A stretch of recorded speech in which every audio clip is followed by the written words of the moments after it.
Welcome to சுடுதண்ணி. இன்னைக்கு நம்ம வீடியோவில் ஒரு அட்டகாசமான கொழுக்கட்டை ரெசிபி தான் பார்க்க போகிறோம். தேங்காய் பூர்ண கொழுக்கட்டை எப்படி பண்ணுறதுன்னு பார்க்கலாம். இன்னைக்கு இதை மோல்டு வச்சு ரொம்ப சூப்பராக நம்ம பண்ண போகிறோம். மோல்டில் எவ்வளோ அழகாக நம்ம பண்ணலாங்கிறத இந்த வீடியோவில் நம்ம பார்க்கலாம். இதோட இன்க்ரீடியன்ஸை நான் டிஸ்கிரிப்ஷன் பாக்ஸில் கொடுக்குறேன். இப்போ வாங்க சேர்ந்து சமைக்கலாம். இதுக்கு ஃபஸ்ட்டு நம்ம பூர்ணம் ரெடி பண்ணிடலாம். அதுக்கு 1 டீஸ்பூன் நெய் சேர்த்துக்கோங்க. இதில் நான் அரை மூடி தேங்காவை துருவி வச்சுருக்கேன், அதை சேர்த்துக்கலாம். இது லைட்டாக நம்ம 2 நிமிஷம் மட்டும் வறுத்துக்க போகிறோம். 2 நிமிஷம் வறுத்ததுக்கு அப்புறமா இதை எடுத்து நம்ம தனியாக வச்சிடலாம். அடுத்து இதே கடாயில் ஒரு 3/4 கப் வெல்லம் சேர்த்துக்கலாம். ஒரு அரை கப் தண்ணி சேர்த்துக்கோங்க. இந்த வெல்லத்தை நல்லா கரைச்சிடலாம்.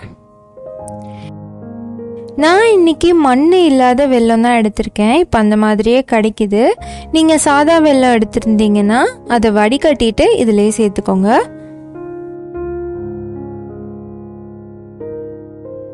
இப்போ இந்த வெல்லப்பாகு ரெடி ஆயிடுச்சு.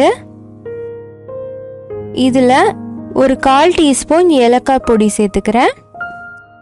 நல்லா மிக்ஸ் பண்ணி விட்டுட்டு அதோட நம்ம வறுத்து வச்சுருக்க தேங்காயையும் சேர்த்துடலாம். எல்லாத்தையும் நல்லா மிக்ஸ் பண்ணிக்கோங்க. இப்போ ஸ்டார்டிங்கில் பார்த்தீங்கன்னா இது கொஞ்சம் தண்ணியாக இருக்கும். கொஞ்ச நேரத்துலேயே இது நல்லா திக்காயிடும். இப்போ பார்த்தீங்கன்னா கொஞ்சம் ஜூஸியாக இருக்குது. இது இன்னும் கொஞ்சம் நேரம் நம்ம அடுப்புலேயே வச்சு கொஞ்சம் ட்ரை ஆக்கிடலாம்.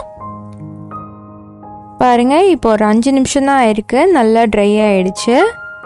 இந்த மாதிரி ஆனோடனே இதை நம்ம ஆஃப் பண்ணி தனியாக வச்சிடலாம். லாஸ்ட்டாக இதில் கொஞ்சம் நெய் சேர்த்துட்டு நல்லா மிக்ஸ் பண்ணிட்டு இதை இறக்கிடுங்க. இருக்கட்டும். அடுத்து நம்ம கொழுக்கட்டைக்கு மாவு ரெடி பண்ணிடலாம். 1 கப் கொழுக்கட்டை மாவு எடுத்திருக்கேன், அரிசி மாவு. இதில் ஒரு அரை டீஸ்பூன் உப்பு சேர்த்துக்கோங்க. 1.5 to 2 டீஸ்பூன் நெய் சேர்த்துக்கலாம். இதை நல்லா மிக்ஸ் பண்ணிக்கோங்க. இப்போ இதில் சுடு தண்ணி ஊற்றிக்கலாம். நல்ல சூடாக இருக்கணும். கொஞ்சம் கொஞ்சமாக ஊற்றி ஒரு ஸ்பூனை வச்சு நல்லா மிக்ஸ் பண்ணிக்கோங்க. இந்த மாதிரி நல்லா மிக்ஸ் பண்ணிக்கலாம்.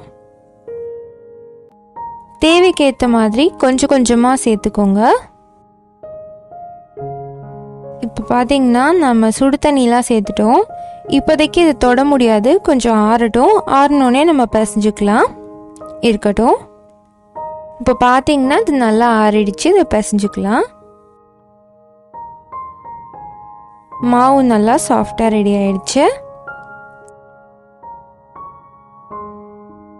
இது மாதிரி ரெடி பண்ணதுக்கு அப்புறமா கையில் கொஞ்சமாக எண்ணெய் தடவிக்கோங்க.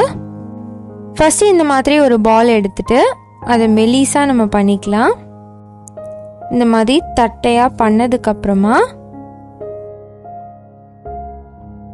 இப்போ நம்ம மோல்டு எடுத்து அதில் கொஞ்சமாக எண்ணெய் தடவிக்கலாம்.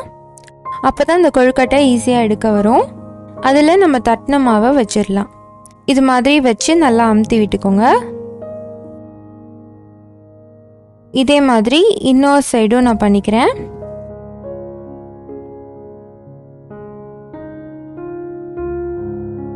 ரெண்டு சைடும் நம்ம மாவு வச்சு நல்லா அமுத்தி விட்டுட்டோம். இப்போ இதுக்கு நடுவில் நம்ம பூர்ணத்தை வச்சிடலாம்.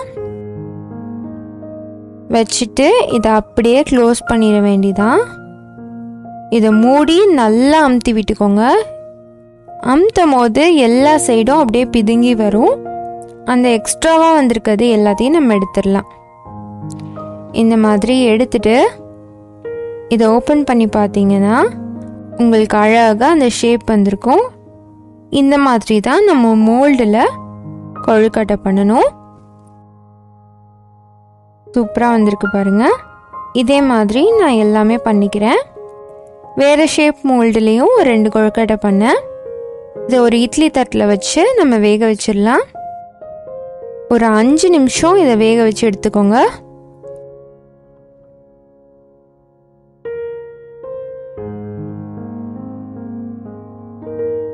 பாருங்க, 5 நிமிஷத்துக்கு அப்புறமா நம்ம கொழுக்கட்டை வெடிக்காமல் உடையாமல் சூப்பராக ரெடி ஆயிடுச்சு.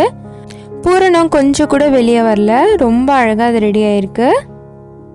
கண்டிப்பாக நீங்களும் இந்த அட்டகாசமான கொழுக்கட்டை ரெசிபியை இந்த விநாயகர் சதுர்த்திக்கு ட்ரை பண்ணி பாருங்கள். கண்டிப்பாக சொல்கிறேன், உங்கள் வீட்டு விநாயகருக்கும் இந்த கொழுக்கட்டை ரொம்பவே பிடிக்கும். இந்த வீடியோ உங்களுக்கு பிடிச்சிருந்தால் லைக் பண்ணுங்கள், சுடு தண்ணி சேனலை சப்ஸ்கிரைப் பண்ணுங்கள். தேங்க்யூ.